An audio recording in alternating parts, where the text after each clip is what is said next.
নমস্কাৰ সকলোকে প্ৰীতি আৰু সম্ভাষণ জনাই আজিৰ সেশনটো আৰম্ভ কৰিছো প্ৰিয় শিক্ষাৰ্থীসকল আজি আমি BSc 133 ব্লক 4 ৰ ইউনিট 4 এসেসিং এবিলিটি পাঠটি আমি আলোচনা কৰিম আজিৰ পাঠটিত আমি সক্ষমতা বা দক্ষতাৰ মূল্যায়নৰ বিভিন্ন দিশসমূহ আমি কেনেদৰে আমি দক্ষতাক মূল্যায়ন কৰিব পাৰো সক্ষমতাক মূল্যায়ন কৰিব পাৰো সেই বিষয়ে আমি আলোচনা কৰিবলৈ ওলাইছো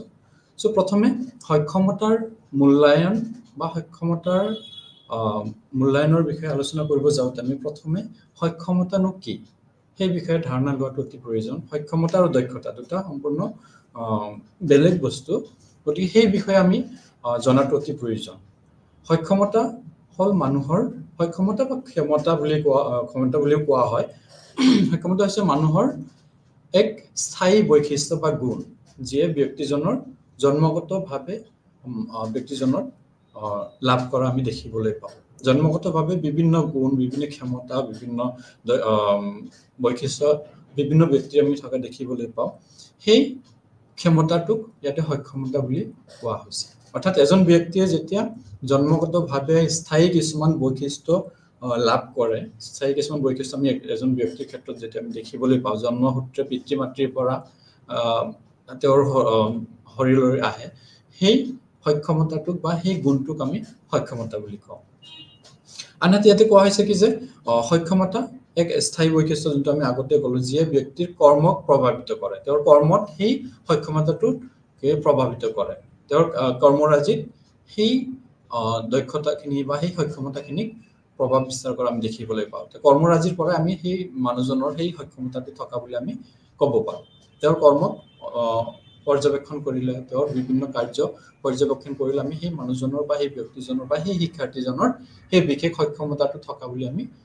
অনুমান ল'ব পাৰোঁ গতিকে সক্ষমতা হৈছে এক বিশেষ গুণ যিয়ে ব্যক্তিয়ে কি কৰে জন্মগতভাৱে লাভ কৰে ইয়াতে কোৱা হৈছে যে সক্ষমতা এক জন্মগতভাৱে লাভ কৰা গুণ যোনটো মই অলপ আগতে ক'লো সক্ষমতা মানুহে জন্মগতভাৱে লাভ কৰে এজন ব্যক্তিৰ শাৰীৰিক বৈশিষ্ট্যসমূহ সক্ষমতাৰ সৈতে জড়িত তেওঁৰ শাৰীৰিক অৱয়বটো কেনেকুৱা শাৰীৰিক গঠন কেনেকুৱা শাৰীৰিক বৈশিষ্ট্যসমূহ তেওঁৰ সক্ষমতাৰ লগত জড়িত উদাহৰণস্বৰূপে যদি মই ক'ব খোজো এজন ব্যক্তিৰ এজন খেলুৱৈৰ যিখিনি জন্মগতভাৱে যিখিনি তেওঁৰ এবিলিটি দক্ষতা থাকে সক্ষমতা থাকে সেই সক্ষমতা তেওঁৰ শাৰীৰিক গঠনৰ ওপৰত ভিত্তি কৰি গঢ় লৈ উঠে যদি এই খেলুৱৈ এজন কিবা কাৰণত এখন হাত বা এখন ভৰি যদি কিবা ডিফেক্ট কাৰ্যক্ষম হৈ নাথাকে তেতিয়াহ'লে তেওঁ এজন সুস্থ খেলুৱৈ বা ভাল খেলুৱৈ হিচাপে নিজকে প্ৰতিষ্ঠিত কৰিব নোৱাৰে গতিকে তেওঁৰ শাৰীৰিক অৱয়ব শাৰীৰিক গঠন শাৰীৰিক বৈশিষ্ট্যসমূহ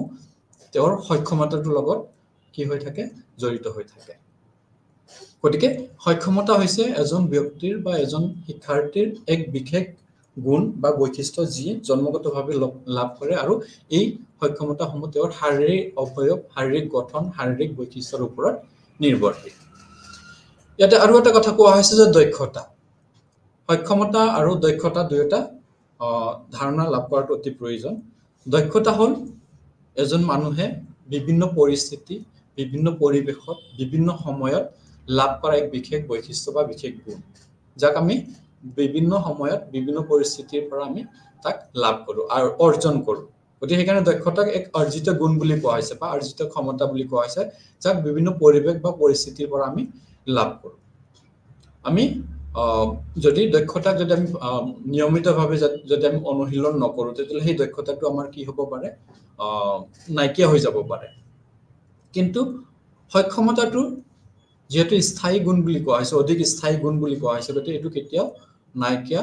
যদি মই এক্সাম্পল দিওঁ যে এজন ডিটিপি অপাৰেটৰে কি কৰিব পাৰে দক্ষতাৰে কি কৰিব পাৰে 1 মিনিটত 40টা শব্দ তেওঁ কি কৰিব পাৰে টাইপ কৰিব পাৰে কিন্তু যদি সেইটো প্ৰেক্টিছ কৰি নাথাকে 10 বছৰ পিছত সেই কামটো কৰিব গ'লে সেই আগৰ যিখিনি 1 মিনিটত 40টা শব্দ লিখাৰ যোনটো দক্ষতা সেইটো নাইকিয়া হৈ যাব সেইটো কমি যাব গতিকে দক্ষতা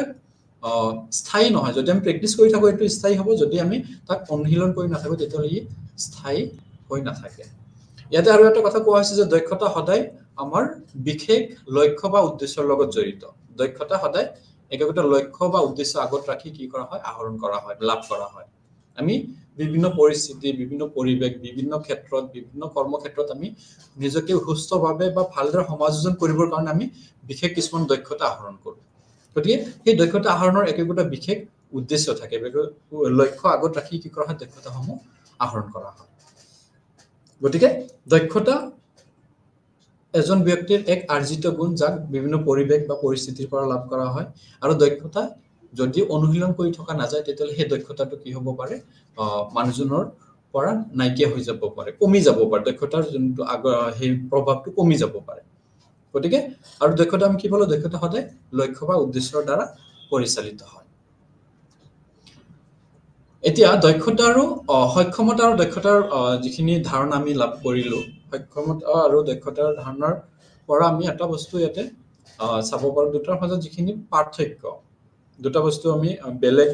বুলি যেহেতু আলোচনা কৰিলো গতিকে কোনকেইটা ক্ষেত্ৰতনো এই দুটা বস্তু বেলেগ হৈ আছে সেই ধাৰণাটো লাভ কৰাটো অতি প্ৰয়োজন গতিকে সক্ষমতা আৰু দক্ষতাৰ মাজত থকা পাৰ্থক্যসমূহ প্ৰথমে কোৱা হৈছে যে সক্ষমতাত কোৱা হৈছে যে সক্ষমতা এক উত্তৰাধিকাৰী সূত্ৰে লাভ কৰা জন্মগত গুণ যোনটো মই সক্ষমতাৰ আলোচনা কৰোঁতে কৈছিলো যে উত্তৰাধিকাৰী সূত্ৰে পিতৃ মাতৃৰ পৰা লাভ কৰা এক বিশেষ গুণ আমি এই সক্ষমতাৰ এইটো গুণৰ সহায়ত আমি দেখিবলৈ পাওঁ বিভিন্ন খেলুৱৈ সেই খেলুৱৈজনৰ ল'ৰা বা ছোৱালী সেই খেলুৱৈ ভাল খেলুৱৈ হৈ উঠিব পাৰে এজন ভাল অভিনেতাৰ ল'ৰা ছোৱালী অভিনয় কৰি ভাল অভিনেতা হয় ভাল গায়কৰ ল'ৰা ছোৱালী কি ভাল গায়ক হয় গতিকে সেইটো সেই উত্তৰাধিকাৰী সূত্ৰে লাভ কৰা বিশেষ গুণটোৱে হ'ল সক্ষমতা কিন্তু দক্ষতা এক আৰ্জিত গুণ গতিকে আমি পালো যে সক্ষমতা জন্মগতভাৱে লাভ কৰা এক বিশেষ গুণ আৰু দক্ষতা হৈছে আমি বিভিন্ন পৰিবেশ বিভিন্ন পৰিস্থিতিৰ পৰা লাভ কৰা এক আৰ্জিত গুণ তাৰপিছত কোৱা হৈছে সক্ষমতা সাধাৰণতে অধিক স্থায়ী যেটো মই অলপ আগতে ক'লো সক্ষমতা অধিক স্থায়ী হয় সেই বিশেষ জন্মগতভাৱে লাভ কৰা গুণটো যদি মই প্ৰেক্টিছ নকৰো তথাপি একেবাৰে হেৰি হৈ নাযায় তাৰমানে সেই গুণটো থাকিয়ে যায় এজন ভাল গায়ক যদি বহুত দিন প্ৰেক্টিছ নকৰে তথাপি তাৰ সেই টিউনটো হেৰি হৈ নাযায় সুৰটো থাকে বহু পিছতো তেওঁৰ সেইটো থাকিয়ে যায় কিন্তু দক্ষতা সাধাৰণতে কম স্থায়ী মই যে অলপ আগতে ক'লো যে দক্ষতা যদি প্ৰেক্টিছ কৰি থকা নাযায় সেইটো কি হৈ যাব পাৰে পাহৰণি বা সেইটো নাইকিয়া হৈ যাব পাৰে গতিকে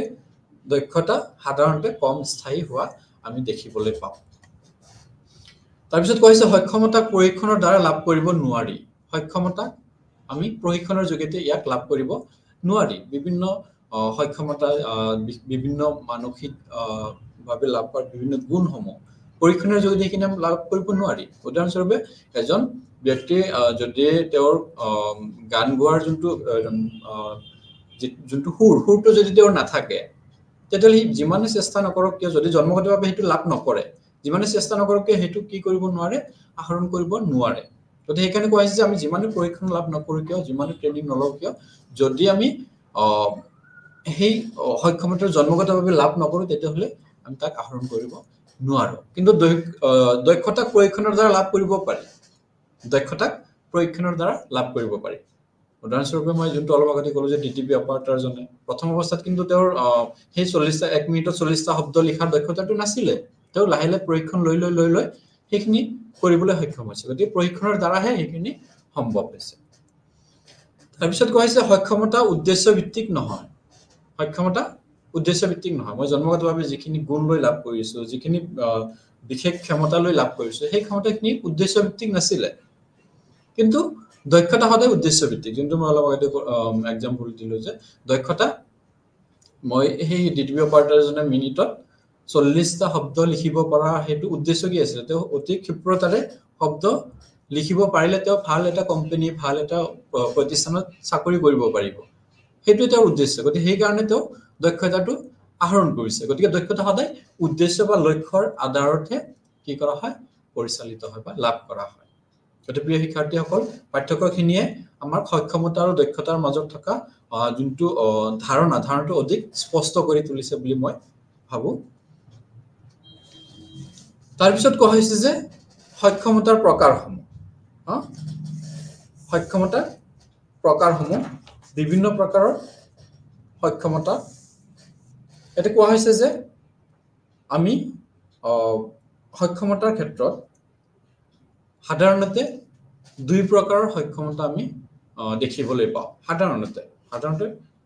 বহুলভাৱে আমি দুটা ভাগত সক্ষমতাসমূহক প্ৰকাশ কৰোঁ এটা হ'ল সংজ্ঞানাত্মক বা জ্ঞানমূলক সক্ষমতা আৰু এটা হ'ল অসংজ্ঞানাত্মক বা যোনখিনি সক্ষমতাৰ লগত প্ৰত্যক্ষভাৱে জ্ঞান জড়িত নহয় গতিকে আমি সক্ষমতাক বহুলভাৱে দুটা ভাগত ভাগ কৰোঁ এটা হ'ল জ্ঞানমূলক আৰু অসংজ্ঞানাত্মক বা যোনবিলাক সক্ষমতাৰ লগত কি নহয় পোনপটীয়াকৈ জ্ঞান প্ৰক্ৰিয়াটো জড়িত নহয় গতিকে এই দুটা বহুল ভাগত আমি কি কৰিব পাৰোঁ সক্ষমতাক আমি আলোচনা কৰিব পাৰোঁ এতিয়া প্ৰথমে আহিল এতে সংজ্ঞানাত্মক বা জ্ঞানমূলক সক্ষমতা সংজ্ঞানাত্মক বা জ্ঞানমূলক সক্ষমতা কি ইয়াতে কোৱা হৈছে যে সংজ্ঞানাত্মক সক্ষমতাসমূহ ব্যক্তিৰ জ্ঞান আৰু বুদ্ধিৰ লগত জড়িত জ্ঞান আৰু বুদ্ধিৰ লগত জড়িত যিমানখিনি সক্ষমতা আছে যিমানখিনি ক্ষমতা আছে যিমানখিনি এবিলিটি আছে সেই গোটেইখিনিক ইয়াতে সংজ্ঞানাত্মক সক্ষমতা বুলি কোৱা হৈছে সংজ্ঞানাত্মক সক্ষমতা কিহৰ লগত জড়িত জ্ঞান আৰু বুদ্ধিৰ লগত জড়িত জ্ঞানমূলক দিশসমূহ আৰু বৌদ্ধিক দিশসমূহ যিখিনি সক্ষমতা আছে জ্ঞান আৰু বুদ্ধিক দিশৰ লগত জড়িত সেই গোটেইখিনিক ইয়াতে সংজ্ঞানাত্মক সক্ষমতা বুলি কোৱা হৈছে ইয়াতে কোৱা হৈছে যে সংজ্ঞানাত্মক বুদ্ধিৰ সংজ্ঞানাত্মক সক্ষমতাৰ লগত মানসিক দিশসমূহ বিভিন্ন মানসিক দিশসমূহ যেনে চিন্তা যুক্তি স্মৃতি ধাৰণা আদি কি হৈ আছে জড়িত হৈ আছে আদি সংজ্ঞানাত্মক সক্ষমতাত অন্তৰ্ভুক্ত মানুহৰ চিন্তা শক্তি মানুহৰ স্মৃতি শক্তি মানুহৰ যুক্তি মানুহৰ ধাৰণা জ্ঞান সেই গোটেইখিনি এজন মানুহৰ সংজ্ঞানাত্মক দিশটোৰ লগত জড়িত হৈ আছে আমি জ্ঞান আহৰণ কৰিবৰ কাৰণে আমাক চিন্তাৰ প্ৰয়োজন হয় জ্ঞান আহৰণ কৰিবৰ কাৰণে আমি যুক্তিযুক্ততাৰ দ্বাৰাহে জ্ঞান আহৰণ কৰোঁ জ্ঞান আহৰণ কৰি সেই জ্ঞানক আমি কি কৰোঁ আমি মনত সংৰক্ষণ কৰি ৰাখোঁ যাক আমি স্মৃতি বুলি কওঁ তাৰপিছত ধাৰণাৰ জৰিয়তে আমি জ্ঞান আহৰণ কৰোঁ বিভিন্ন বস্তু বিভিন্ন বিষয়ৰ প্ৰতি আমাৰ যোনটো সামগ্ৰিক সেই বিষয়টোৰ প্ৰতি থকা আমাৰ মনৰ অৱস্থাটো হৈছে ধাৰণা বস্তুটোৰ বিষয়ে মনত আমাৰ কেনেকুৱা ধৰণৰ এটা প্ৰতিচ্ছবি গঢ় লৈ উঠিছে সেইটো হ'ল ধাৰণা গতিকে সেই গোটেই দিশখিনি সংজ্ঞানাত্মক সক্ষমতাৰ লগত জড়িত অৰ্থাৎ মানসিক দিশসমূহৰ লগত যিমানখিনি সক্ষমতা আছে যিমানখিনি এবিলিটি আছে গোটেইখিনি সংজ্ঞানাত্মক সক্ষমতা বুলি আমি ক'ব পাৰোঁ তাৰপিছত কোৱা হৈছে কি যে সংজ্ঞানাত্মক সক্ষমতাসমূহ এক বিশেষ ক্ষমতা যিয়ে তথ্য চিনাক্তৰ দ্বাৰা প্ৰয়োগ কৰাক বুজায় সক্ষমতাসমূহ হৈছে এক বিশেষ ক্ষমতা যাক তথ্য চিনাক্তকৰণৰ দ্বাৰা প্ৰয়োগ কৰা বুজায় আমি তথ্যক চিনাক্ত কৰিব লাগে তাৰপিছত তাক আমি প্ৰয়োগ কৰিব লাগে এইটো তথ্য কোনটোৰ লগত জড়িত কোনটো বিষয়ৰ লগত ইয়াৰ সমাজ কি আছে সামঞ্জস্য আছে কোনটো বিষয়ৰ লগত ইয়াৰ মিল আছে সেইখিনিক চিনাক্তকৰণ কৰি তাৰপিছতহে আমি তাক প্ৰয়োগ কৰোঁ আৰু সেই ক্ষমতাটো ইয়াতে সংজ্ঞানাত্মক ক্ষমতা বুলি কোৱা হৈছে অৰ্থাৎ বিভিন্ন দিশৰ তথ্যখিনি যিখিনি আমি সংৰক্ষণ কৰি ৰাখোঁ সেই তথ্যখিনি আমাৰ মনৰ মাজত সংৰক্ষণ কৰি বিভিন্ন পৰিস্থিতিত কোনটো পৰিস্থিতিত কেনেকুৱা ধৰণৰ তথ্য লাগিব সেই তথ্যটোক চিনাক্ত কৰি আৰু উপযুক্ত সময়ত সেই তথ্যক প্ৰয়োগ কৰিব পৰা ক্ষমতাটো উপযুক্ত সময়ত সেই তথ্যক ব্যৱহাৰ কৰিব পৰা ক্ষমতাটো হৈছে কি সংজ্ঞানাত্মক ক্ষমতা আমাৰ দৈনন্দিন জীৱনত আমি বিভিন্ন সময়ত বিভিন্ন ক্ষেত্ৰত আমি আমাৰ সংজ্ঞানাত্মক সক্ষমতাসমূহ প্ৰয়োগ কৰোঁ সঠিক সময়ত সঠিক কথা কোৱা সঠিক সময়ত সঠিক বস্তু ব্যৱহাৰ কৰা সঠিক শব্দ ব্যৱহাৰ কৰা সঠিক তথ্য ব্যৱহাৰ কৰা সেই গোটেইখিনি ইয়াতে সংজ্ঞানাত্মক সক্ষমতাৰ ভিতৰত সন্নিৱিষ্ট হৈছে এতিয়া সংজ্ঞানাত্মক সক্ষমতাৰ ধাৰণাৰ বিষয়ে আলোচনা কৰিব যাওঁতে প্ৰথমে আমি ইয়াতে কেইবাটাও দিশৰ কথা আমি ইয়াতে ক'ব পাৰোঁ পাঁচটা দিশৰ কথা আমি ক'ব পাৰোঁ ইয়াতে সংজ্ঞানাত্মক সক্ষমতাৰ পাঁচটা দিশৰ কথা ইয়াতে কোৱা হৈছে যে আমাৰ সংজ্ঞানাত্মক সক্ষমতাসমূহ পাঁচটা দিশৰ সৈতে জড়িত তাৰে প্ৰথমটো কোৱা হৈছে চিন্তা চিন্তা কৰা আমি চিন্তাৰ জৰিয়তে কি কৰিব পাৰো মই আগতে যোনটো কৈছিলো চিন্তাৰ জৰিয়তে আমি বিভিন্ন জ্ঞান আহৰণ কৰিব পাৰো যদি এজন মানুহে চিন্তা নকৰে তেতিয়াহলে তেওঁৰ জ্ঞানৰ পৰিসৰটো বৃদ্ধি নহয় যিকোনো ক্ষেত্ৰত যিকোনো সময়ত যিকোনো পৰিস্থিতিত আমি যিমান চিন্তা কৰিম সিমানে আমাৰ জ্ঞানৰ পৰিসৰটো বৃদ্ধি হ'ব গতিকে সংজ্ঞানাত্মক সক্ষমতাৰ এটা বিশেষ দিশ হল কি বিশেষ দিশ হৈছে কি চিন্তা কৰা তাৰ পিছত কোৱা হৈছে কি যে সমস্যা সমাধান বিভিন্ন পৰিস্থিতিত আমি সমস্যাৰ সন্মুখীন হওঁ সেই সমস্যাসমূহ সমাধান কৰিব পৰা ক্ষমতাটো হল সংজ্ঞানাত্মক ক্ষমতা বিভিন্ন সময়ত আমি বিভিন্ন ধৰণৰ সমস্যাৰ সন্মুখীন হওঁ সেই সমস্যাখিনি সমাধান কৰিব পৰাটো সংজ্ঞানাত্মক ক্ষমতা তাৰ পিছত কোৱা হৈছে বুদ্ধি মানুহৰ বুদ্ধিটোক ইয়াত সামগ্ৰিক বুদ্ধি অৰ্থাৎ সামগ্ৰিক বুদ্ধিক সংজ্ঞানাত্মক ক্ষমতাৰ ভিতৰত কোৱা হৈছে এজন মানুহ যিমান বুদ্ধি তেওঁ সিমানে কি কৰিব পাৰে বিভিন্ন সমস্যা বিভিন্ন পৰিস্থিতিত সুস্থভাৱে সমাধান কৰিব সমস্যাসমূহ সমাধান কৰি সেই পৰিৱেশত ইমান সহজে সমাধান কৰিব পাৰে অতি বুদ্ধিসম্পন্ন ব্যক্তিসকলে সমস্যাসমূহ সোনকালে সমাধান কৰিব পাৰে গতিকে সেইটো এটা ক্ষমতা সেইটো এটা সক্ষমতা এজন ব্যক্তিয়ে কিমান সহজে জটিল পৰিস্থিতিত সমাধান কি কৰিব পাৰে সমাধান কৰিব পাৰে সকলো মানুহে নোৱাৰে গতিকে সেইটো এটা বিশেষ সক্ষমতা তাৰ পিছত কৈছে বোধ শক্তি মানে আমি কোনো এটা বিশেষ বস্তু বিশেষ ক্ষেত্ৰত যেতিয়া আমি বোধগম্য হওঁ আন্ডাৰষ্টেণ্ড কৰো আমি যোনটো বুজি পাওঁ বিভিন্ন ক্ষেত্ৰত আমি দেখিবলৈ পাওঁ শ্ৰেণী কোঠাত শিক্ষকে যেতিয়া এটা বিষয়ৰ ওপৰত হেৰি কৰি থাকে পঢ়ুৱাই থাকে তেতিয়া আমি দেখিবলৈ পাওঁ কিছুমান শিক্ষাৰ্থী এবাৰতে বুজি পায় কিছুমান আকৌ ৩-৪ বাৰতে বুজি নাপায় গতিকে সেই ক্ষমতাটো সকলোৰে সমান নহয় সেই বোধ শক্তিটো বুজি পোৱাৰ ক্ষমতাটো সংজ্ঞানাত্মক সক্ষমতাৰ অন্তৰ্ভুক্ত গতিকে আমি বুজি পোৱা ক্ষমতাটো সংজ্ঞানাত্মক ক্ষমতাৰ এটা অংশ বুলি বা এটা দিক বুলি আমি ক'ব পাৰো তাৰ পিছত কোৱা হৈছে যে যুক্তি হল আমি কোনো বিশেষ ক্ষেত্ৰত বিশেষ পৰিস্থিতিত আমি যেতিয়া সেই পৰিস্থিতিৰ সপক্ষে বা পৰিস্থিতিৰ লগত খাপ খোৱাকে যেতিয়া আমাৰ নিজৰ মতামত আগবঢ়াও পৰিস্থিতিৰ সমৰ্থনত যেতিয়া আমি যুক্তি বিভিন্ন মতামত আগবঢ়াও যুক্তি আগবঢ়াও এনেকে কৰিলে হ'ব এইটো এনেকে হ'ব এইটো এনেকে হ'ব সেই ক্ষমতাটো সেই যুক্তি দিয়া ক্ষমতাটো সকলো মানুহৰ সমান নহয় প্ৰত্যেকৰে বেলেগ বেলেগ হোৱা দেখা যায় প্ৰত্যেকে নিজৰ মানসিক অৱস্থাৰ ওপৰত ভিত্তি কৰি কি কৰে যুক্তি প্ৰদান কৰে গতিকে সেই যুক্তি দিয়া কাৰ্যটো সকলো ব্যক্তিৰে সমান নহয় যুক্তি প্ৰদান কৰা কাৰ্যটো সকলোৰে সমান নহয় প্ৰত্যেকৰে বেলেগ বেলেগ হোৱা আমি দেখিবলৈ পাওঁ গতিকে যুক্তিটো আমাৰ সংজ্ঞানাত্মক সক্ষমতাৰ অন্যতম এটা দিশ তাৰ পিছত কোৱা হৈছে অসংজ্ঞানাত্মক দিশসমূহ অসংজ্ঞানাত্মক এইখিনিতে আৰু এটা কথা অসংজ্ঞানাত্মক দিশসমূহৰ সমান্তৰালভাৱে আমাৰ অসংজ্ঞানাত্মক সক্ষমতাখিনিও আমাৰ দৈনন্দিন জীৱনৰ কাৰণে সমানভাৱে প্ৰয়োজন যদি আমি দৈনন্দিন জীৱনত এজন সুস্থ ব্যক্তি হিচাপে জীৱন যাপন কৰিব বিচাৰো এজন সমাজৰ এজন আদৰ্শ ব্যক্তি হিচাপে জীৱন যাপন কৰিব বিচাৰো তেতিয়াহ'লে আমাক সংজ্ঞানাত্মক আৰু অসংজ্ঞানাত্মক উভয় ক্ষমতাৰ প্ৰয়োগ কৰাটো অতি প্ৰয়োজন আমি দুয়োটা ক্ষেত্ৰত সামগ্ৰিকভাৱে আমি সমাযোজন কৰিবৰ কাৰণে অসংজ্ঞানাত্মক সক্ষমতাসমূহ আমাৰ কাৰণে অতি প্ৰয়োজন ইয়াতে কোৱা হৈছে কি যে আমাৰ বৰ্তমান পৰিস্থিতিত ব্যক্তিৰ সৰ্বাত্মক বিকাশৰ ক্ষেত্ৰত অধিক গুৰুত্ব দিয়া হয় গতিকে সৰ্বাত্মক বা সাৰ্বজনীন বা সৰ্বাংগীন বিকাশৰ ক্ষেত্ৰত গুৰুত্ব দিবলৈ যাওঁতে আমি ব্যক্তিৰ বিভিন্ন দিশসমূহ বিচাৰ কৰি চোৱাটো অতি প্ৰয়োজন ব্যক্তিৰ ব্যক্তিত্ব মনোভাৱ আগ্ৰহ অভিৰুচি আবেগ অনুভূতি সেই গোটেই দিশখিনি ওপৰত ভিত্তি কৰি আমি কি কৰিব লাগে ব্যক্তিজনক আমি বিবেচনা কৰিব লাগে গতিকে ব্যক্তিৰ আগ্ৰহ অভিৰুচি অনুভূতি ব্যক্তিত্ব মনোভাৱ এইবিলাক দিক কি বুলি কোৱা হৈছে অসংজ্ঞানাত্মক সক্ষমতা বুলি ইয়াতে কোৱা হৈছে আমি কোনো এটা বিষয় শিকিব চিন্তা কৰিব যাওঁতে আমাৰ কিহৰ ওপৰত গুৰুত্ব লাভ কৰে মোৰ মনোভাৱটো কেনেকুৱা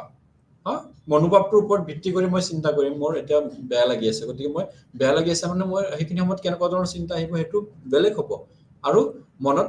ফুৰ্তি লাগি থকা সময়ৰ চিন্তাটো বেলেগ গতিকে ঠিক তেনেকে আগ্ৰহ মোৰ নিজৰ মানসিক ক্ষমতা মানসিক সক্ষমতাৰ ওপৰত ভিত্তি কৰি মই কি কৰোঁ কি কৰিম মই বিভিন্ন বিষয়ৰ প্ৰতি আগ্ৰহ প্ৰকাশ কৰিম মোৰ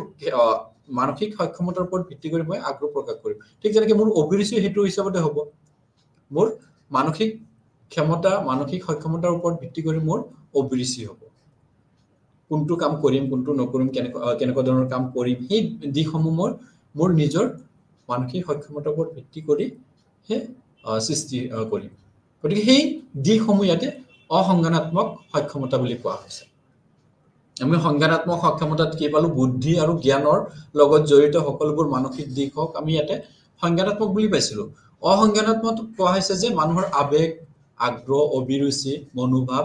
এইবিলাক কি হৈ আছে মানুহজনৰ ব্যক্তিত্ব এইবিলাকো কি হৈ আছে সেই মানুহজনৰ সেই জ্ঞান আহৰণ প্ৰক্ৰিয়া বুদ্ধিৰ লগত কি হৈ আছে জড়িত হৈ আছে গতিকে সেইখিনিক ইয়াতে অসংজ্ঞানাত্মক ব্যক্তিত্ব বুলি কোৱা হৈছে গতিকে অসংজ্ঞানাত্মক ব্যক্তিত্বৰ অসংজ্ঞানাত্মক সক্ষমতাৰ দিশসমূহ আমি কোনবিলাক পালো যে মানুহৰ বৌদ্ধিক আৰু জ্ঞানমূলক দিশসমূহক প্ৰভাৱিত কৰা আমাৰ অন্যতম মানসিক কাৰকসমূহ সেইবিলাক হৈছে ব্যক্তিত্ব মানুহজনৰ ব্যক্তিত্ব হিচাপতে তেওঁৰ বৌদ্ধিক বা জ্ঞানমূলক দিশসমূহ কি হৈ থাকে পৰিচালিত হৈ থাকে এনেকুৱা ধৰণৰ ব্যক্তিত্বৰ অধিকাৰী ব্যক্তিত্ব বুলি ক'বলৈ যাওঁতে আমাৰ ব্যক্তি এজনৰ সামগ্ৰিক গুণাৱলীসমূহকে বুজায় এজন মানুহৰ সামগ্ৰিক বৈশিষ্ট্যসমূহ কেনেকুৱা সেইটোৰ ওপৰত ভিত্তি কৰি আমি ব্যক্তিত্ব পৰিমাপন কৰোঁ মনোভাৱ মানে ব্যক্তিজনৰ মনৰ অৱস্থাটো কেনেকুৱা সেইখিনি গতিকে এই গোটেইখিনি অসংজ্ঞানাত্মক সক্ষমতাত অন্তৰ্ভুক্ত কৰা হৈছে তাৰপিছত কোৱা হৈছে ব্যক্তিৰ আনুভূতিক আৰু ক্ৰিয়াত্মক দিশ অসংজ্ঞানাত্মক সক্ষমতাৰ লগত জড়িত আনুভূতিক আৰু ক্ৰিয়াত্মক দিশসমূহ বিভিন্ন আনুভূতিক অনুভৱ মনৰ অনুভৱৰ লগত জড়িত বিভিন্ন দিশসমূহ আবেগ জড়িত দিশসমূহ আৰু ক্ৰিয়াত্মক আমাৰ দৈনন্দিন জীৱনত বিভিন্ন ক্ৰিয়াকলাপ যিখিনি কাম আমি কৰি থাকো ক্ৰিয়াৰ লগত জড়িত যিখিনি আমাৰ সক্ষমতা যিখিনি ক্ৰিয়াৰ লগত জড়িত সক্ষমতা আমি যিখিনি হাতে কামে কৰি নিজৰ পাৰদৰ্শিতা দেখুৱাব পাৰো নিজৰ সক্ষমতাক প্ৰকাশ কৰিব পাৰো কাৰ্যৰ যোগেদি সেইখিনি ক্ৰিয়াত্মক দিশ বুলি কোৱা হৈছে গতিকে সেই দিশখিনিও ইয়াতে অসংজ্ঞানাত্মক সক্ষমতাৰ লগত জড়িত বিষয়বস্তু হিচাপে চিহ্নিত কৰা হৈছে আমি অসংজ্ঞানাত্মক দিশসমূহ আলোচনা কৰিব যাওঁতে ইয়াতে আৰু এটা দিশ আমি আলোচনা কৰাটো অতি প্ৰয়োজন সেইটো হৈছে ইয়াতে আমি ব্যক্তি এজনৰ বিভিন্ন সক্ষমতাৰ ভিতৰত এটা সক্ষমতা হৈছে কি যে স্থান নিৰ্ধাৰণ সক্ষমতা অৰ্থাৎ আমি বিভিন্ন পৰিৱেশত বিভিন্ন পৰিস্থিতিত কোনটো সময়ত কেনেকুৱা ধৰণৰ কথা কম কোনটো সময়ত কোনটো স্থানত কেনেকুৱা ধৰণৰ আচৰণ কৰিব লাগিব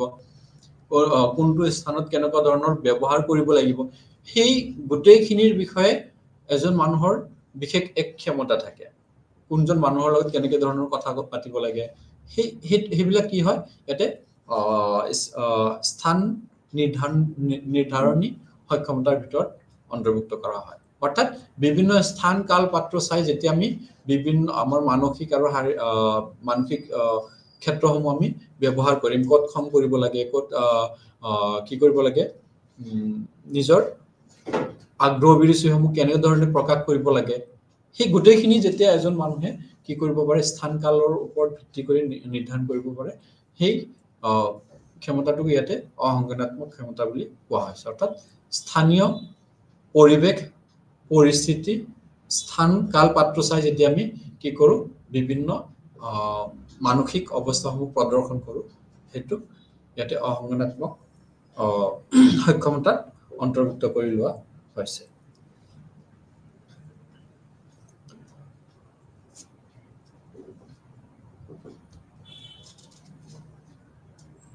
তাৰপিছত কোৱা হৈছে যে অসংজ্ঞানাত্মক সক্ষমতাৰ মূল্যায়নৰ প্ৰয়োজনীয়তা অসংজ্ঞানাত্মক সক্ষমতাৰ মূল্যায়নৰ প্ৰয়োজনীয়তা কি আমি অসংজ্ঞানাত্মক যিখিনি আমাৰ সক্ষমতা আছে সেইখিনি আমি কিয় মূল্যায়ন কৰিব লাগে সেইখিনি আমি কিয় পৰিমাপন কৰিব লাগে সেইখিনি আমি কিয় জানিব লাগে তাৰ প্ৰয়োজনীয়তা কি এটা প্ৰথমে কোৱা হৈছে শিক্ষাৰ্থীৰ বহিমুখী দাবী পূৰণ কৰিবৰ বাবে অসংজ্ঞানাত্মক সক্ষমতাৰ মূল্যায়নৰ প্ৰয়োজনীয়তা অনুভৱ কৰা হয় শিক্ষাৰ্থীৰ বহিমুখী দাবী শিক্ষাৰ্থীসকল বিভিন্ন দাবী থাকে বিভিন্ন পৰিস্থিতিত বিভিন্ন সময়ত সিহঁতৰ দাবী ভিন ভিন হয় গতিকে সেই ভিন ভিন দাবীসমূহ পূৰণ কৰিবৰ কাৰণে সিহঁতৰ নিজৰ যিখিনি সক্ষমতা অনুসৰি সিহঁতৰ দাবীসমূহ পূৰণ কৰিবৰ কাৰণে আমাক অসংজ্ঞানাত্মক মূল্যায়নৰ অসংজ্ঞানাত্মক সক্ষমতাৰ মূল্যায়ন কৰাটো অতি প্ৰয়োজন তেওঁৰ দাবী তেওঁৰ প্ৰয়োজন তেওঁৰ আগ্ৰহ অনুসৰি আমি কি কৰিব লাগে সেই ব্যক্তিজনক বিভিন্ন ক্ষেত্ৰত আগবঢ়াই লৈ যাব লাগে গতিকে সেইখিনি পূৰণ কৰিবৰ কাৰণে আমাক অসংজ্ঞানাত্মক মূল্যায়নৰ প্ৰয়োজনীয়তা আছে শিক্ষাৰ্থীৰ ভিন্ন প্ৰয়োজন পূৰণ কৰিবৰ বাবে শিক্ষাৰ্থীৰ বিভিন্ন প্ৰয়োজন থাকিব পাৰে ভিন্ন প্ৰয়োজন কেৱল ইয়াতে শৈক্ষিক ক্ষেত্ৰখনৰ প্ৰয়োজন হেতুৱে নহয় ভিন্ন সাংসাৰিক জীৱনতো হ'ব পাৰে বিভিন্ন ব্যৱহাৰিক ক্ষেত্ৰতো হ'ব পাৰে বিভিন্ন পৰিস্থিতিত সিহঁতৰ প্ৰয়োজন ভিন্ন হ'ব পাৰে কিন্তু সেই ভিন্ন প্ৰয়োজনসমূহ পূৰণ কৰিবৰ কাৰণে অসংজ্ঞানাত্মক সক্ষমতাৰ মূল্যায়ন কৰাটো অতি প্ৰয়োজন অৰ্থাৎ সেই শিক্ষাৰ্থীজন বা সেই ব্যক্তিজনৰ অসংজ্ঞানাত্মক সক্ষমতাৰ কিমানখিনি আছে কেনেকুৱা ধৰণৰ আছে সেইখিনি জানি উঠিহে তেওঁৰ প্ৰয়োজনখিনি পূৰণ কৰিব পাৰিম এটা এজন ব্যক্তি কিবা বিশেষ এটা ক্ষেত্ৰত তেওঁ কি কৰিবৰ কাৰণে তেওঁ এটা চাকৰি বিচাৰি আহিছে গতিকে সেই ক্ষেত্ৰখনৰ লগত তেওঁ সমাযোজন কৰিব পাৰিব নে নাই গতিকে সেইখিনি জানাটো অতি প্ৰয়োজন আৰু সেইখিনি জানিবৰ কাৰণে আমি অসংজ্ঞানাত্মক সক্ষমতাৰ মূল্যায়ন কৰিব লাগিব মূল্যায়ন কৰিহে তেওঁ সেই বিশেষ ক্ষেত্ৰখনত এডজাষ্ট সমাযোজন কৰিব পাৰিব নে নাই সেইখিনি আমি নিৰ্ধাৰণ কৰিব পাৰিম তাৰপিছত কৈছে শিক্ষাৰ্থীৰ শৈক্ষিক পাৰদৰ্শিতা বৃদ্ধি কৰিবৰ বাবে অসংজ্ঞানাত্মক সক্ষমতাৰ মূল্যায়ন কৰাটো অতি প্ৰয়োজন শৈক্ষিক পাৰদৰ্শিতা এতিয়া শৈক্ষিক ক্ষেত্ৰত পাৰদৰ্শী হৈ উঠিবৰ কাৰণে শিক্ষাৰ্থীসকলৰ কি লাগিব আগ্ৰহ লাগিব মনোভাৱ লাগিব অভিৰুচি লাগিব যদি সেইখিনি শিক্ষাৰ্থীসকলৰ নাথাকে তেতিয়াহ'লে আমি হাজাৰ চেষ্টা কৰিও কি কৰিব নোৱাৰো সিহঁতক শৈক্ষিক পাৰদৰ্শিতা বৃদ্ধি কৰিব নোৱাৰো গতিকে তাৰ কাৰণে সিহঁতৰ কেনেকুৱা ধৰণৰ বিষয়ৰ প্ৰতি সিহঁতৰ আগ্ৰহ আছে কেনেকুৱা ধৰণৰ সিহঁতৰ মনোভাৱ কেনেকুৱা ধৰণৰ সিহঁতৰ অভিৰুচি কেনেকুৱা ধৰণৰ বিষয়ৰ প্ৰতি সেই বিষয়খিনি আমি জানিলেহে আমি সিহঁতৰ কেনেকৈ সেইখিনি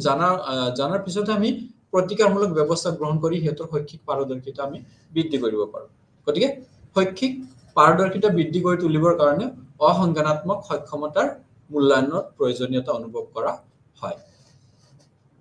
তাৰপিছত কৈছে শিক্ষাৰ্থীৰ সৰ্বাংগীন বিকাশৰ বাবে শিক্ষাৰ্থীসকলৰ সকলো ক্ষেত্ৰত বিকাশ কৰি তুলিবৰ কাৰণে সৰ্বাংগীনভাৱে বিকাশ কৰি তুলিবৰ কাৰণে কিহৰ প্ৰয়োজন হয় অসংজ্ঞানাত্মক সক্ষমতাৰ মূল্যায়ন কৰাটো অতি প্ৰয়োজন সৰ্বাংগীন বিকাশ কৰিব যাওঁতে আমি সকলো ক্ষেত্ৰখনত শিক্ষাৰ্থীসকলৰ বিকশিত হোৱাটোকে বুজি পাওঁ সকলো ক্ষেত্ৰত শৈক্ষিক সামাজিক অৰ্থনৈতিক বিভিন্ন ক্ষেত্ৰত গতিকে সেই গোটেইখিনি দিশ বিকাশ লাভ কৰিবৰ কাৰণে শিক্ষাৰ্থীসকলৰ সংজ্ঞানাত্মক সক্ষমতাৰ প্ৰয়োজন হ'বই সমান্তৰালভাৱে অসংজ্ঞানাত্মক সক্ষমতাৰো প্ৰয়োজন হ'ব গতিকে অসংজ্ঞানাত্মক সক্ষমতাৰ আধাৰতহে আমি সংজ্ঞানাত্মক সক্ষমতাক বিকাশ কৰি তুলিব পাৰোঁ যদি মোৰ কোনো এটা বিষয়ৰ প্ৰতি জ্ঞান লাভৰ কাৰণে মোৰ আগ্ৰহ নাই মোৰ মনোভাৱটো নাই মোৰ অভিৰুচি নাই তেতিয়াহ'লে সেই বিষয়টোত জ্ঞান লাভ কৰিবৰ কাৰণে মই কি হ'ব নোৱাৰো সফল হ'ব নোৱাৰো গতিকে সেই বিষয়টো কোনটো কেনেকুৱা ধৰণৰ বিষয়ৰ প্ৰতি মোৰ জ্ঞান লাভৰ কাৰণে আগ্ৰহ আছে অভিৰুচি আছে সেই বিষয়টো শিক্ষকে জনাৰ পিছতহে মোক সেই বিষয়টোত ভালদৰে জ্ঞান প্ৰদান কৰিব পাৰিব গতিকে জ্ঞান লাভৰ কাৰণে আমাক অসংজ্ঞানাত্মক সক্ষমতাৰ মূল্যায়নৰ ধাৰণা লোৱাটো অতি প্ৰয়োজন গতিকে এইখিনি আমি অসংজ্ঞানাত্মক সক্ষমতাৰ মূল্যায়নৰ প্ৰয়োজনীয়তা দেখিবলৈ পালো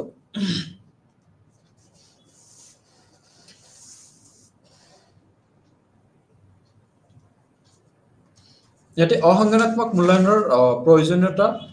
ক্ষেত্ৰত ইয়াতে আৰু এটা কথা কোৱা হৈছে যে four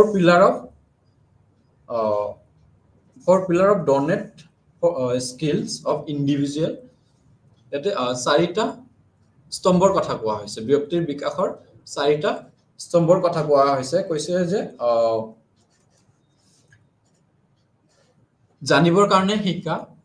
কোনো এটা বিষয়ৰ কোনো এটা টপিক বা কোনো এটা বিষয়ৰ জ্ঞানখিনি জানিবৰ কাৰণে আমি শিকিব লাগে শিকাৰ এটা স্তম্ভ বুলি কি কোৱা হৈছে যে শিকাৰ এটা স্তম্ভ ইয়াতে কোৱা হৈছে যে আমি জানিবৰ কাৰণে শিকিব লাগে গতিকে হেতু কি বুলি কোৱা হৈছে শৈক্ষিক দক্ষতা বুলি কোৱা হৈছে যে জানিবৰ কাৰণে যোনটো আমাৰ দক্ষতাৰ প্ৰয়োজন হয় এটো হৈছে শৈক্ষিক দক্ষতা তাৰ পিছত কোৱা হৈছে কি যে কোনো এটা কাম কৰিবৰ কাৰণে আমি শিকিব লাগে ইয়াতে কৈছে লাৰ্নিং টু ডু কোনো এটা কাম কৰিবৰ কাৰণে আমি শিকিব লাগে যাক পাৰফৰম্যান্স স্কিল বুলি কোৱা হৈছে পাৰদৰ্শিতা দক্ষতা বুলি কোৱা হৈছে হা সম্পাদনী দক্ষতা বুলিও কোৱা হয় তাৰ পিছত কোৱা হৈছে যে একেলগে একত্ৰিতভাৱে থাকিবৰ কাৰণে আমি শিকিব লাগে আমি সকলো মিলাপ্ৰীতিৰে একত্ৰিতভাৱে থাকিবৰ কাৰণে আমি শিকিব লাগে যাক ইন্টাৰপাৰ্সনেল স্কিল বুলি কোৱা হৈছে বা আন্তঃব্যক্তি দক্ষতা বুলি কোৱা হৈছে আন্তঃব্যক্তি দক্ষতা অৰ্থাৎ এজন ব্যক্তি আন এজনৰ ব্যক্তিৰ লগত যেতিয়া যোগাযোগ কৰিবৰ কাৰণে পৰ্যাপ্ত কি থাকিব দক্ষতা থাকিব তেতিয়া কি কৰিব পাৰে একত্ৰিতভাৱে বসবাস কৰিব পাৰে যদি এজন আনজনৰ লগত যোগাযোগৰ কাৰণে কোনো কি নাথাকে দক্ষতা নাথাকে তেতিয়াহলে সেই ব্যক্তিজনে কি কৰিব নোৱাৰে বা সেই ব্যক্তিসকলে একে ঠাইত মিলাপ্ৰীতিৰ বা একেলগে থাকিব নোৱাৰে গতিকে এজন ব্যক্তি আন এজনৰ লগত যোগাযোগৰ কাৰণে বা এজন ব্যক্তি আন এজন ব্যক্তিৰ লগত আন্তঃব্যক্তি দক্ষতা থাকিলেহে আমি সেই ব্যক্তিজন সফলতাৰে বিভিন্ন পৰিস্থিতিত বা সেই গোটে পৰিস্থিতিত নিজকে কি কৰি ৰাখিব পাৰিব তিষ্টি ৰাখিব পাৰিব হেতু এটা তাৰ পিছত আৰু এটা কোৱা হৈছে যে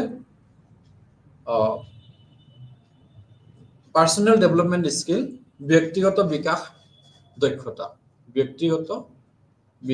বিকাশ দক্ষতা লাৰ্নিং টু বি কিবা এটা হবৰ কাৰণে শিকা কিবা এটা হবৰ কাৰণে কিবা এটা ভৱিষ্যতত কিবা এটা নিজকে কিবা এটা বনাবৰ কাৰণে কিবা এটা হবৰ কাৰণে শিকা গতিকে ইয়াতে কোৱা হৈছে কি যে ব্যক্তিগত বিকাশ দক্ষতা এই চাৰিটা দক্ষতা চাৰিটা স্তম্ভৰ লগত জড়িত প্ৰথমে কোৱা হৈছে যে জানিবৰ কাৰণে শিকা তাৰ পিছত কোৱা হৈছে কিবা এটা কৰিবৰ কাৰণে শিকা তাৰ পিছত কোৱা হৈছে কি যে একত্ৰিতভাৱে থাকিবৰ কাৰণে শিকা আৰু এটা কোৱা হৈছে কি যে কিবা এটা হবৰ কাৰণে শিকা গতিকে এই চাৰিটা স্তম্ভৰ লগত চাৰিটা আমি দক্ষতা দেখা পালো যে জানিবৰ কাৰণে শিকা হ'ল লাৰ্নিং স্কিল বা শিক্ষণ দক্ষতা তাৰ পিছত আমি পালো কিবা এটা কৰিবৰ কাৰণে এটো হ'ল সম্পাদনী দক্ষতা বা কাৰ্য সম্পাদন দক্ষতা তাৰ পিছত আন্তঃব্যক্তি দক্ষতা আৰু এটা পালো ব্যক্তিগত বিকাশ দক্ষতা গতিকে এই চাৰিটা দক্ষতা চাৰিটা স্তম্ভৰ লগত জড়িত হৈ আছে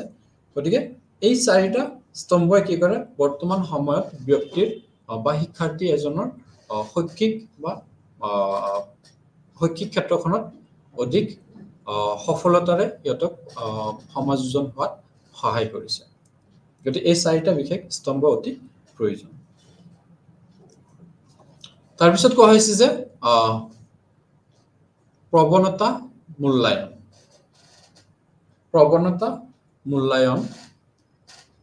মূল্যায়নৰ বিষয়ে আলোচনা কৰিব যাওঁতে প্ৰথমে আমি জানিব লাগিব প্ৰৱণতা কি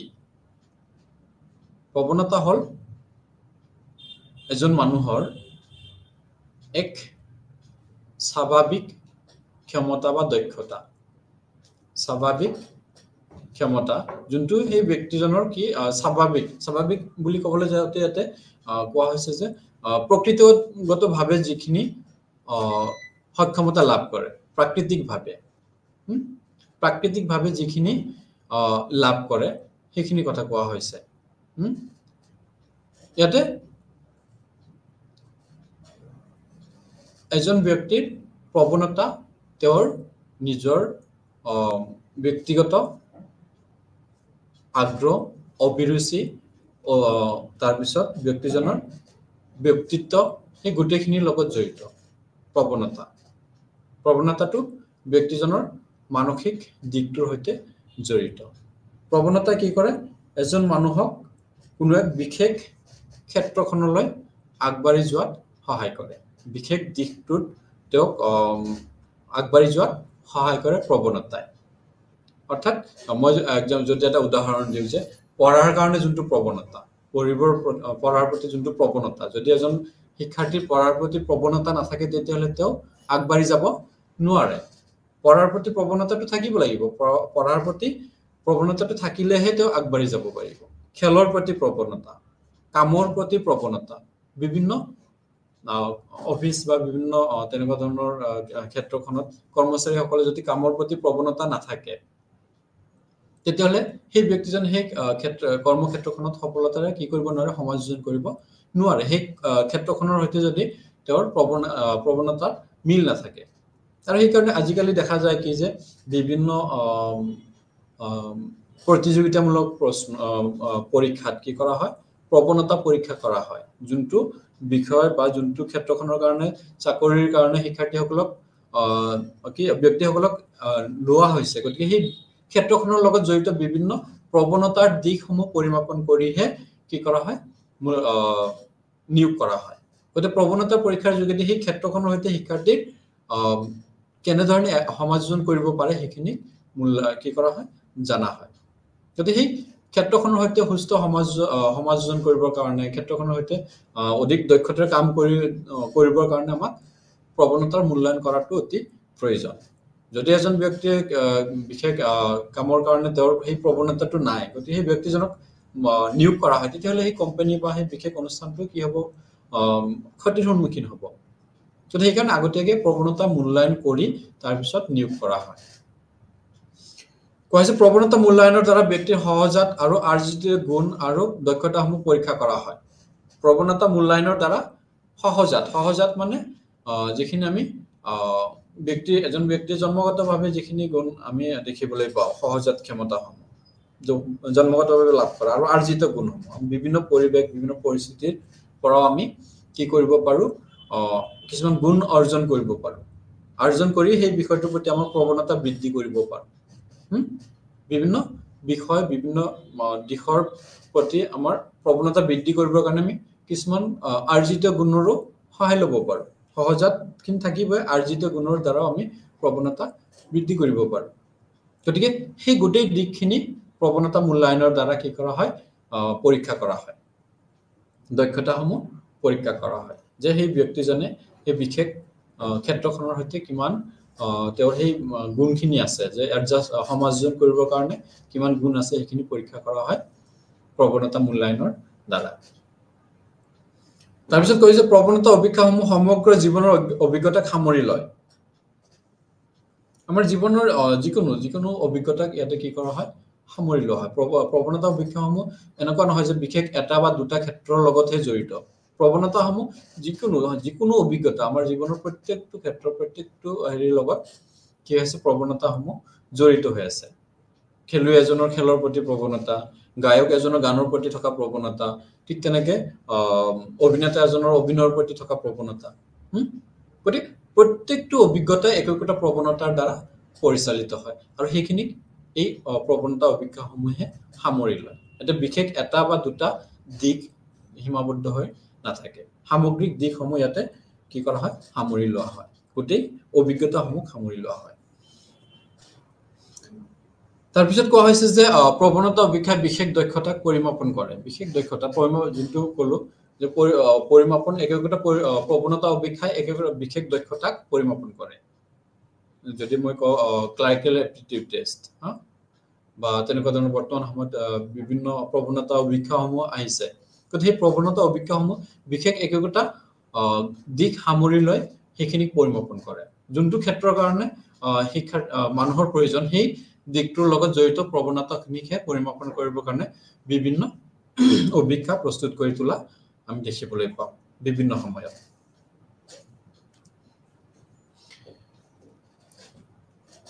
এতিয়া আহিল বিভিন্ন প্ৰকাৰৰ অভিক্ষাসমূহ বিভিন্ন প্ৰকাৰৰ প্ৰৱণতা অভিক্ষাসমূহ যোনটো মই অলপ আগতে ক'লো যে বিভিন্ন ক্ষেত্ৰৰ কাৰণে বিভিন্ন প্ৰৱণতা অভিক্ষা প্ৰয়োগ কৰা হয় বিশেষ সেইকাৰণে কোৱা হৈছে বিশেষ এটা ক্ষেত্ৰৰ কাৰণে বিশেষ অভিক্ষাৰ প্ৰয়োজন হয় এটা প্ৰথমে কোৱা হৈছে যে বিমূৰ্ত যৌক্তিক অভিক্ষা বিমূৰ্ত যৌক্তিক অভিক্ষা এই অভিক্ষাৰ মূল উদ্দেশ্য হ'ল কি চিন্তা ক্ষমতা মূল্যায়ন কৰি বিভিন্ন তথ্যৰ যুক্তিসংগত সংযোগ ঘটোৱাটো হ'ল বিমূৰ্ত যৌক্তিক অভিক্ষাৰ মূল উদ্দেশ্য প্ৰৱণতা অভিক্ষাৰ এটা প্ৰকাৰ হ'ল কি বিমূৰ্ত যৌক্তিক অভিক্ষা এই অভিক্ষাৰ যিখিনি বিষয়বস্তু সামৰি লোৱা হৈছে সেই বিষয়বস্তুসমূহৰ মূল উদ্দেশ্য হ'ল কি যে চিন্তা ক্ষমতাক মূল্যায়ন কৰি বিভিন্ন তথ্যৰ যুক্তিসংগত সংযোগ ঘটোৱা বিভিন্ন তথ্য তাত যিখিনি তথ্য আছে সেইখিনিৰ মাজত যুক্তিসংগতভাৱে সংযোগ ঘটাই তাক এটা অৰ্থপূৰ্ণ দিশলৈ কি কৰা ৰূপান্তৰিত কৰা হা সেইটো হ'ল বিমূৰ্ত যৌক্তিক অভিক্ষাৰ মূল উদ্দেশ্য তাৰ পিছত কোৱা হৈছে স্থানীয় যৌক্তিক অভিক্ষা স্থানীয় যৌক্তিক অভিক্ষা হ'ল কোনো এক বস্তুৰ স্থান সম্পৰ্কীয় ধাৰণাক বুজি পোৱা আৰু তাক দৃশ্যগোচৰ কৰা কোনো এক বস্তুৰ বিশেষ স্থান কোনো এটা বস্তু কোনো এটা শব্দ কোনো এটা ধাৰণা কোনো এটা বিশেষ ক্ষেত্ৰৰ স্থান কি কোনটো স্থানত তাৰ প্ৰয়োগ হ'ব কোনটো স্থানত তাৰ প্ৰয়োগ কৰিব পাৰি সেই বিষয়ে কি কৰা হয় মূল্যায়ন কৰা হয় আৰু তাক বুজি পাবৰ কাৰণে প্ৰয়োজনীয় ব্যৱস্থা কৰা হয় সেইটো হ'ল এই উদ্দেশ্যৰ এই অভিক্ষাৰ মূল উদ্দেশ্য স্থানীয় যৌক্তিক অভিক্ষাৰ মূল উদ্দেশ্য যে কোনো বস্তুৰ স্থান সম্পৰ্কীয় ধাৰণা বুজি উঠা আৰু তাক দৃষ্টিগোচৰ কৰা কোনটো সেই বস্তুটোৰ স্থান ক'ত হ'ব সেই ধাৰণাটোৰ স্থান ক'ত হ'ব সেই বিশেষ ক্ষেত্ৰখনৰ স্থান ক'ত হ'ব ক'ত দিলে অতি অৰ্থপূৰ্ণ অধিক আকৰ্ষণীয় হৈ উঠিব সেই বিষয়ে দৃষ্টিগোচৰ কৰাটো স্থানীয় যৌক্তিক অভিক্ষাৰ মূল উদ্দেশ্য তাৰপিছত ভাষিক যৌক্তিক অভিক্ষা ভাষিক যৌক্তিক অভিক্ষা কি কৰা হয় শব্দ ব্যৱহাৰৰ দক্ষতাক মূল্যায়ন কৰে আমি শব্দ ব্যৱহাৰ কেনেদৰে কৰিব পাৰো শব্দৰ ব্যৱহাৰৰ জৰিয়তে কেনেকৈ আমি বিভিন্ন পৰিস্থিতিত কি কৰিব পাৰো বিভিন্ন সমস্যা সমাধান কৰিব পাৰো সেই বিষয়ে মূল্যায়ন কৰে মূল্যায়ন কৰা এটা অতি গুৰুত্বপূৰ্ণ প্ৰকাৰ হৈছে কি ভাষিক যৌক্তিক অভিক্ষা ভাষিক যৌক্তিক অভিক্ষাৰ জৰিয়তে কি কৰা হয় শব্দৰ ব্যৱহাৰৰ দক্ষতাক মূল্যায়ন কৰা হয় ঠিক তেনেকৈ তাৰ্কিক আৰু সমালোচনামূলক যৌক্তিক অভিক্ষা তাৰ্কিক আৰু সমালোচনামূলক যুক্তিৰ অভিক্ষাত ইয়াতে কোৱা হৈছে কি যে তাৰ্কিক সমৰ্থতাক মূল্যায়ন কৰা তৰ্ক কৰিব পৰা ক্ষমতা তৰ্কৰ লগত এটা দিশ সদায় বিবেচনা কৰা হয় যে যুক্তিযুক্ততা যিখিনি তৰ্ক হয় যিখিনি তৰ্ক কৰে তাত যুক্তিযুক্ততা কিমান যুক্তিযুক্ততাৰ আধাৰতহে বিবেচনা কৰা হয় গতিকে বিভিন্ন তেনেকুৱা ধৰণৰ ইস্যু ক্ৰিয়েট কৰে বিভিন্ন তেনেকুৱা ধৰণৰ বিষয়ৰ ওপৰত কি কৰা হয় শিক্ষাৰ্থীসকলক কি কৰা তৰ্ক কৰিব দিয়া হয় আৰু তাত লক্ষ্য কৰা হয় যে সিহঁতে তাৰ্কিক সমৰ্থনতাক কিমান ভালদৰে কি কৰিব পাৰিছে সেইখিনি মূল্যায়ন কৰা হয় তাৰ্কিক সমৰ্থতাক ইয়াতে মূল্যায়ন কৰা হয় তাৰ্কিক আৰু সমালোচনামূলক যৌক্তিক অভিক্ষাৰ যোগেদি তাৰপিছত কোৱা হৈছে যে চাক্ষুষ যৌক্তিক অভিক্ষা কোনো এক বস্তুৰ প্ৰতিৰূপ সৃষ্টি কৰি প্ৰযুক্তিগত নক্সা অংকন কৰা হ'ল চাক্ষুষ যৌক্তিক অভিক্ষাৰ মূল উদ্দেশ্য কোনো বস্তুৰ প্ৰতিৰূপ সৃষ্টি কৰি মানে তাৰ ইমেজ ক্ৰিয়েট কৰি তাত প্ৰতিচ্ছবি সৃষ্টি কৰি তাক প্ৰযুক্তিগত নক্সা অংকন কৰা প্ৰযুক্তিৰ জৰিয়তে বিভিন্ন ডিজাইন কৰা বিভিন্ন নক্সা প্ৰস্তুত কৰি তোলাটো এই চাক্ষুষ যৌক্তিক অভিক্ষাৰ মূল উদ্দেশ্য তাৰপিছত কোৱা হৈছে সমস্যা সমাধানৰ ক্ষমতাৰ অভিক্ষা সমস্যা সমাধানৰ লগত জড়িত তথ্যসমূহ ব্যৱহাৰৰ ক্ষমতা মূল্যায়ন কৰা সমস্যা সমাধান কৰিবৰ কাৰণে বিভিন্ন দিশ বা বিভিন্ন তথ্যসমূহক কি কৰা সঠিক ৰূপত ব্যৱহাৰৰ কাৰণে যিখিনি সক্ষমতাৰ প্ৰয়োজন হয় যিখিনি প্ৰৱণতাৰ প্ৰয়োজন হয় সেইখিনিক মূল্যায়ন কৰা হয় সমস্যা সমাধানৰ ক্ষমতাৰ অভিক্ষাৰ জৰিয়তে গতিকে সমস্যা সমাধান ক্ষমতাৰ অভিক্ষাৰ অন্যতম উদ্দেশ্য হ'ল সমস্যাৰ লগত জড়িত বিভিন্ন তথ্যসমূহ ব্যৱহাৰৰ ক্ষমতা মূল্যায়ন কৰা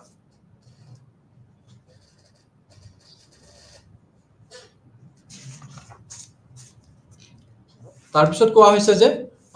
মনোভাৱৰ মূল্যায়ন মনোভাৱ হ'ল এজন মানুহৰ মনৰ অৱস্থা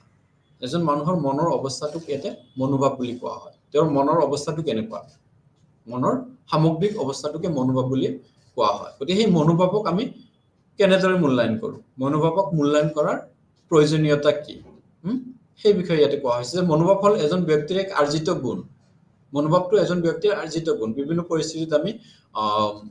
মনটো বেজাৰ হৈ থাকে আনন্দ হৈ থাকে সেইখিনি কি আমি নিজে অৰ্জন কৰা নিজে কিবা কাৰণত নিজৰ মনত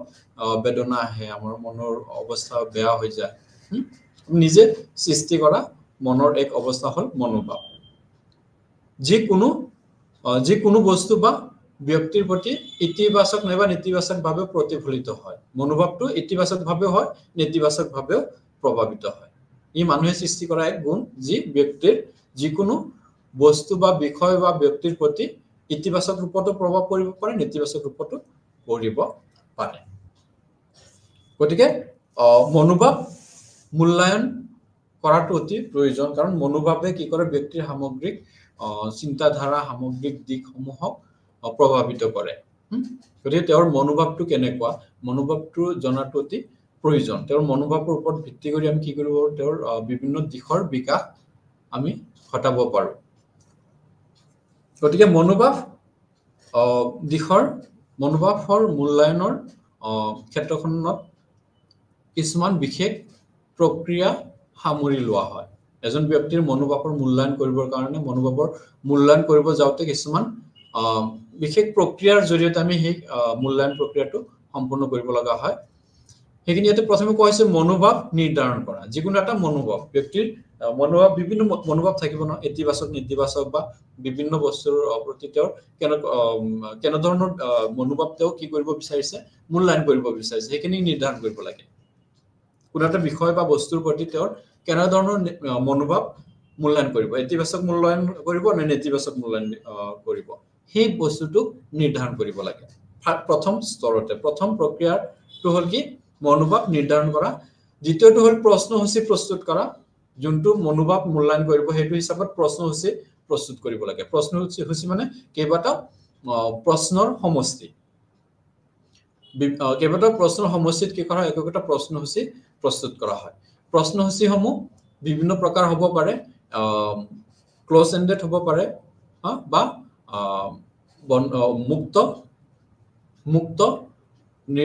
মুক্ত হ'ব পাৰে বা বন্ধ হ'ব পাৰে মুক্ত মানে য'ত কি থাকে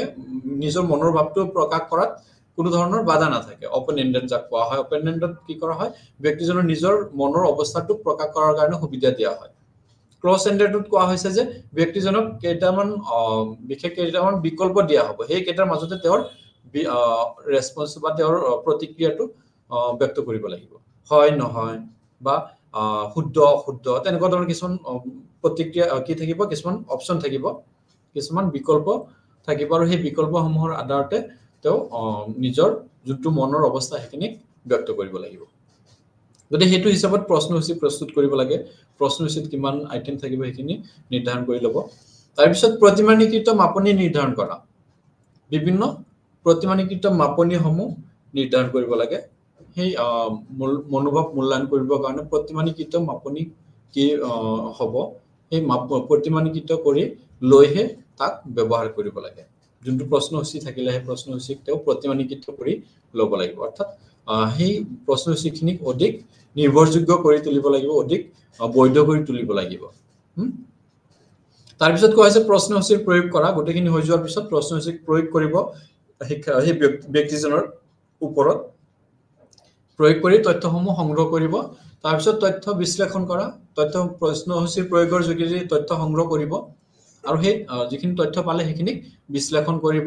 তাৰ পিছৰ স্তৰটো হ'ল শিক্ষাৰ্থীক সময়মতে প্ৰতিক্ৰিয়া প্ৰদান কৰা সেই ব্যক্তিজনক বা সেই শিক্ষাৰ্থীজনক যিখিনি তথ্য বিশ্লেষণ কৰি যি ৰিজাল্ট পালে যিখিনি ফলাফল পালে সেইখিনি শিক্ষাৰ্থীসকলক সেই বিষয়ে কি কৰিব লাগে ফিডবেক দিব লাগে প্ৰতিক্ৰিয়া প্ৰদান কৰিব লাগে যে তোমাৰ এটো ৰিজাল্ট আহে সেইখিনি প্ৰদান কৰিব লাগে তাৰপিছত শিক্ষণ কৌশল সংশোধন কৰিবলৈ তথ্য ব্যৱহাৰ কৰা যিখিনি তথ্য পালে সেই তথ্যখিনি বা যিখিনি তথ্য বিশ্লেষণ কৰি যি ৰিজাল্ট পালে সেইখিনিৰ জৰিয়তে সেইখিনি আধাৰত কি কৰিব লাগে শিক্ষাৰ্থীসকলৰ শিক্ষণ কৌশল সংশোধন কৰি ল'ব লাগে শিক্ষাৰ্থীসকলৰ মনোভাৱ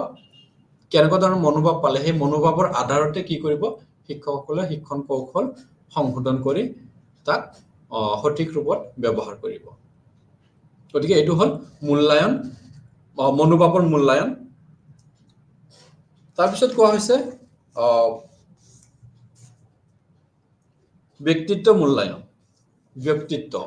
ব্যক্তিত্ব হল এজন ব্যক্তিৰ বিভিন্ন গুণাৱলীৰ সমষ্টি মই যোনটো অলপ আগতে কৈছিলো এজন ব্যক্তিৰ গুণাৱলীৰ সমষ্টি হৈছে ব্যক্তিত্ব তেওঁৰ যিমানখিনি গুণাৱলী আছে গোটেইখিনিৰ সমষ্টি হৈছে ব্যক্তিত্ব সেই গুণাৱলীখিনি ব্যক্তিজনৰ এটা প্ৰতিচ্ছবি মানুহৰ আগত সৃষ্টি কৰে তেওঁৰ ভাল নে বেয়া কেনেকুৱা ধৰণৰ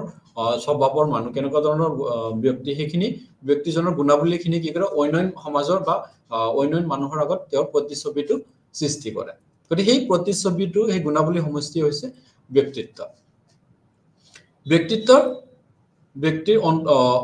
অন্তৰ্মুখী হ'ব পাৰে বা বহিৰ্মুখী দুই প্ৰকাৰ ব্যক্তিত্ব আমি সাধাৰণতে দেখিবলৈ পাওঁ ব্যক্তিৰ ব্যক্তিত্ব সাধাৰণতে অন্তৰ্মুখী আৰু বহিৰ্মুখী দুই প্ৰকাৰ হ'ব পাৰে অন্তৰ্মুখী ব্যক্তিসকল কি হয় বিভিন্ন সময়ত দেখা যায় অন্তৰ্মুখী ব্যক্তিসকলে সাধাৰণতে বেলেগ মানুহৰ লগত ইমান হেৰি কৰিব নোখোজে কোনো কথা শেয়াৰ কৰিব নোখোজে বিভিন্ন সামাজিক কাৰ্যত অংশগ্ৰহণ কৰিব নোখোজে বিভিন্ন সময়ত নিজৰ মাজতে ব্যস্ত হৈ থাকে এই অন্তৰ্মুখী ব্যক্তিত্বৰ সকল অধিকাৰী ব্যক্তিসকলৰ বন্ধুত্বৰ সংখ্যা কম নিজৰ মাজতে সীমাবদ্ধ হৈ থাকে কোনো কথা বেলেগৰ লগত শেয়াৰ কৰিব নোখোজে অন্তৰ্মুখী আৰু বহিৰ্মুখী সমূহ হল সামাজিক ব্যক্তি বুলি কোৱা হৈছে সিহঁতে যিকোনো পৰিস্থিতিত সামাজিক ক্ৰিয়াকাৰ্য বা বন্ধুৰ কোনো কথা হলে বন্ধুৰ লগত শেয়াৰ কৰিব এই ব্যক্তিত্ব বহিৰ্মুখী ব্যক্তিত্বৰ ব্যক্তিসকলৰ সাধাৰণতে বন্ধুৰ সংখ্যা বহুত বেছি যাৰ যিকোনো পৰিস্থিতি সিহঁতে কি কৰিব পাৰে সেই পৰিস্থিতিৰ লগত সমাযোজন হৈ যাব পাৰে যিকোনো অচিন মানুহৰ লগত বন্ধুত্ব স্থাপন কৰিব পাৰে সেই বিশেষ গুণাৱলী বহিৰ্মুখী ব্যক্তিত্ব সম্পন্ন ব্যক্তিসকলৰ আমি দেখিবলৈ পাওঁ গতিকে ব্যক্তিত্বৰ এই দুটা প্ৰকাৰ আমি দেখিবলৈ পাওঁ এতে কোৱা হৈছে ব্যক্তিত্বৰ মূল্যায়নৰ উদ্দেশ্য এজনৰ ব্যক্তিত্ব মূল্যায়নৰ মূল উদ্দেশ্য কি কিয় আমি ব্যক্তিত্বক মূল্যায়ন কৰিব লাগে ব্যক্তিত্ব মূল্যায়নৰ মূল উদ্দেশ্য হল ব্যক্তিসকলৰ বিভিন্ন আচৰণ বা বিভিন্ন বৈশিষ্ট্য বা বিভিন্ন গুণাৱলীসমূহৰ বিষয়ে অৱগত হোৱা এজন ব্যক্তিৰ গুণাৱলীসমূহ কেনেকুৱা অন্তৰ্মুখী নে বহিৰ্মুখী এজন ব্যক্তিৰ সামগ্ৰিক ধাৰণাটো কেনেকুৱা সেইখিনি জনাটো অতি প্ৰয়োজন